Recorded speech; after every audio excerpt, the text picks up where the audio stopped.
नमस्कार, next ice Hindi में आपका स्वागत है। करंट अफेयर्स के अंक में आज बात करेंगे कोपरा के एमएसपी में वृद्धि हुई है दोस्तों।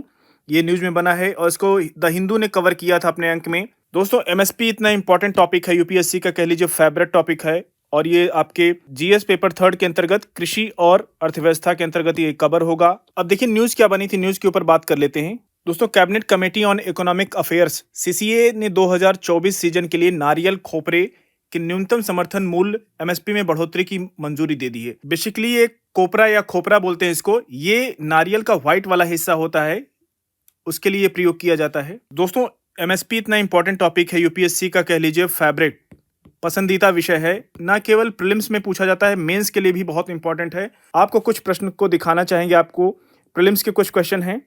आइए देखिए दोस्तों, 2020 में एक प्रश्न पूछा था, यूपीएससी की प्रीलिम्स परीक्षा 2020 में पूछा था। क्वेश्चन नंबर 61 था ए सीरीज का। भारत में निम्नलिखित में से किन्हें कृषि में सार्वजनिक निवेश माना जा सकता है?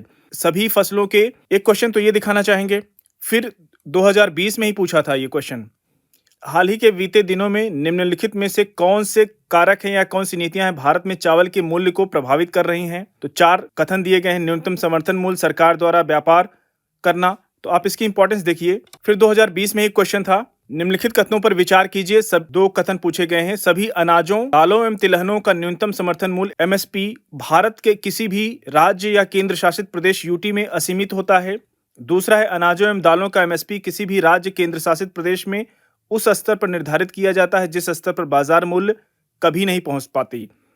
तो 4 ऑप्शन में आपको चुनना था और कुछ प्रश्नों को दिखाना चाहेंगे आपको। 2019 में क्वेश्चन नंबर 79 पूछा था, भारतीय खाद्य निगम के लिए खाद्यान्नों की आर्थिक लागत में न्यूनतम समर्थन मूल्य और किसानों को भुगतान किए गए बोनस यदि कुछ है के साथ साथ और क्या शामिल है? ऑप्शन ए केवल परिवहन लागत, ऑप्शन बी केवल ब्याज लागत, ऑप्शन सी प्रापण और प्रासंगिक प्रभार और वितरण लागत, और ऑप्शन डी प्रापण और प्रासंगिक प्रभार तथा गोदामों के प्रभार। इसमें से आपको उत्तर बताना था। दोस्तों आज आप लोग कोशिश कीजिए, इसका जवाब दीजिए। इसकी डिटेल चर्चा हम अगले अंक में करेंगे और कुछ प्रश्नों को दिखाना चाहेंगे। ये 2018 में क्वेश्चन पूछा था दोस्तों। निम्नलिखित पर विचार कीजिए, जिसमें सुपारी दिया है, जौ दिया है, कॉफी दिया है, रागी दिया है, मूंगफली दिया है, तिल दिया है, हल्दी दिया है।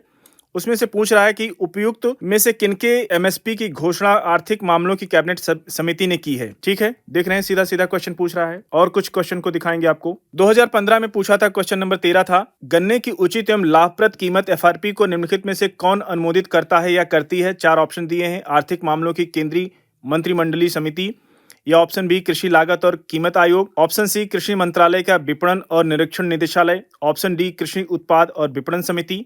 तो देख रहे हैं कितना इंपॉर्टेंट टॉपिक है। तो ये इस टॉपिक को डिटेल में करना बहुत जरूरी है दोस्तों। तो फिर हम आपको और चर्चा करेंगे ये अगले अंक में, आज आपको दिखाना चाह रहे हैं। दोस्तों आज के अंक को यहीं पर समाप्त करते हैं, कल मिलेंगे हम इसी टॉपिक पर। तब तक के लिए आप जुड़े रहिए नेक्स्ट आईएएस के साथ। धन्यवाद।